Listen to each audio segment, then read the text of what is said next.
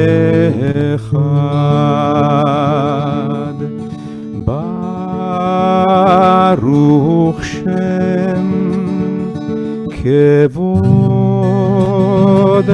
Malchuto Leolam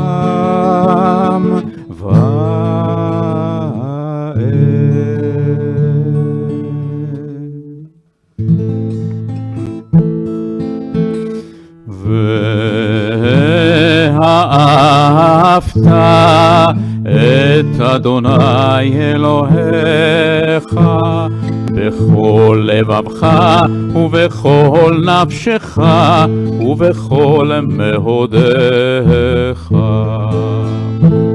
והיו הדברים האלה אשר אנוכי מצווך היום על לבבך, ושיננתם לבניך ודיברת בם בשבתך בביתך ובלכתך בדרך ובשוכבך ובקומך, וקשרתם לאות על ידיך והיו לטוטפות בין עיניך, וכתבתם על מזוזות ביתך ובשעריך, למען תזכרו ועשיתם את כל מצוותיי, והייתם קדושים לאלוהיכם, לאלוהיכם.